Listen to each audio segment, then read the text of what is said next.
Hello, how is everyone doing today? Hope everyone's having a good day today.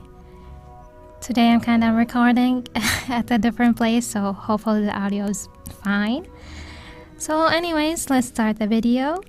A while back, when I made a video involving the leader of Cassiel's Rebel of Alliance, Garditis, I kind of lightly read the backstory of other characters within that alliance to see what the connection and relations between them are like. But when I began reading those stories, the backstory of one particular character within that alliance surprised me. Because despite her simple design, her story was out there, so I find myself intrigued by even the title above her name. That character was Tuonel, the hybrid healer. Tuonel's backstory, which I'll get to in a minute, was plainly and clearly laid out in her character's profile. But when I dug further into her background and got to learn the reason behind her name and her design being the way it is, everything seems to make a lot less sense. You see, what I found from reading all that was a mishmash of a lot of things, lots of contrasting thoughts and ideas within her background and even her design. Albeit when it comes to her design, there is a story and a narrative reason that justifies it. But when it comes to certain aspects of her story, those end up going beyond contrasting ideas to them becoming conflicting ones. I'll explain why I think that as we go through her story and also what inspired her design, concept, and name. As I stated earlier, Tuonel's title in the game is Hybrid Healer. Without Tuonel's backstory to put this title in context, one might think the hybrid here refers to her power, like she's a mage and a healer. But if you get into her story, it becomes clear that this is probably in reference to her genetic makeup. Tuonel's backstory goes like this. Her mother is the youngest daughter of the most powerful family in the Principality of Montinia. This was later changed to Chalora instead of Montinia. And Tuonel's mother accidentally rescued an injured fallen angel. The two then fell in love and gave birth to an illegitimate child, Tuonel. Tuonel's family refused to acknowledge her and kicked her out of the house. Abandoned by the human society, the little girl wandered outside alone until she was accepted by the fallen angels and eventually fit into the Knight's clan. One odd detail in Tuonel's story is how her birth was labeled as a result of forbidden love in the original version of the game, and as it was later translated to in the global version as illegitimate child, which both terms don't convey the same meaning in my opinion. But that aside, Tuonel's father is an angel.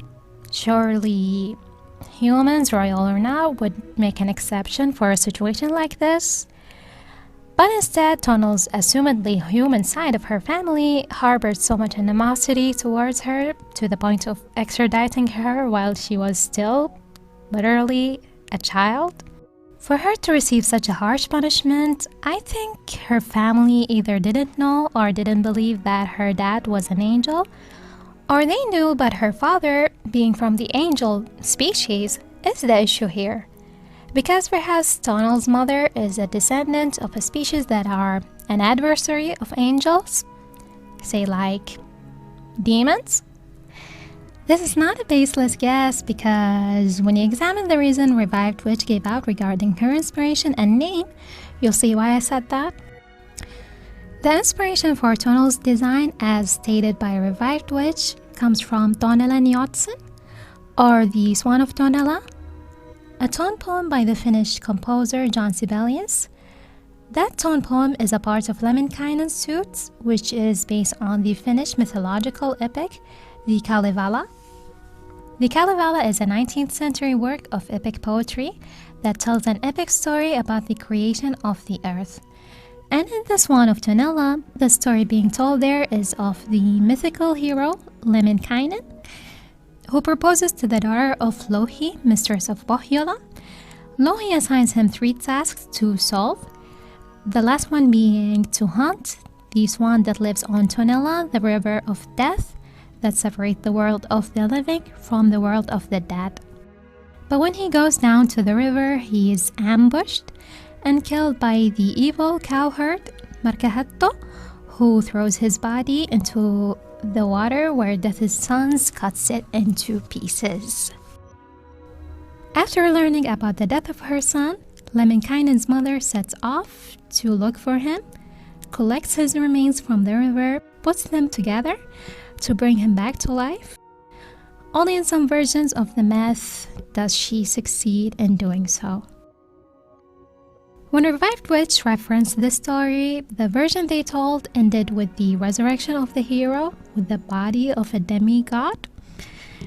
Most of the versions I've read did include him being resurrected. However, the few versions of Lemminkainen's story I've read, what killed him might have varied from version to another, but I haven't found one where he returns back to life as a demigod. If you're familiar with the story, do let me know how common this version is. Anyways, which part of the story do you think Revived Witch took inspiration from for Tuonel's story and or design? Like, is Tuonel based off of the hero Lemminkainen or the river Tuonela, the underworld ruled by god of death and his wife? Personally, I think it's all the above because Revived Witch ended the book saying maybe Tuonel will also get her own rebirth. So that's in reference to Lemminkainen. And then she's named Tuonel, essentially hell. They also went on to explain her design, how they made sure to reflect her mixed blood attribute in her appearance. That's why her hairstyle and eye color has two colliding colors, quote, pink and green, end of quote. Also, Revived Witch mentioned several times how Tuonel has a sense of chaos and contradiction within her body. For example, in her original version, where she is a healer, she says,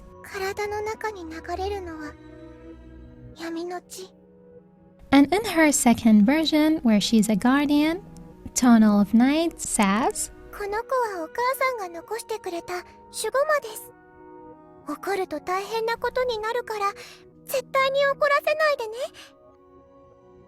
the guardian devil here is most likely Patton Bear, the bear that Tuonel of Night carries in her arm.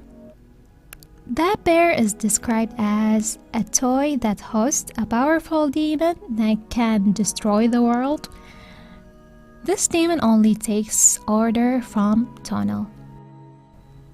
That's why I guess and I think that the other half of Tuonel is that of a demon, or at least a dark being, rather than a mere human.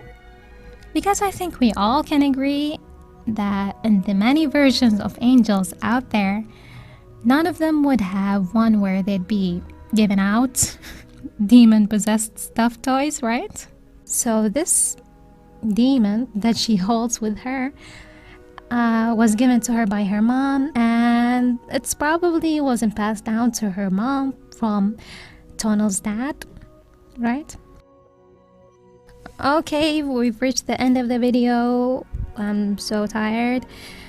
I hope I managed to put the Tuonel story nicely and this wasn't too tangent riddled.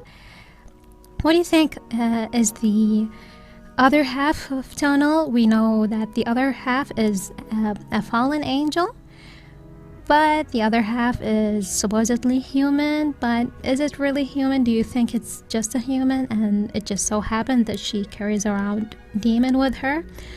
Or do you think it's probably not human? Or is the angels demons? I don't know. I'm going all over the place. Okay, thank you so much for watching. Yeah. Till the next video.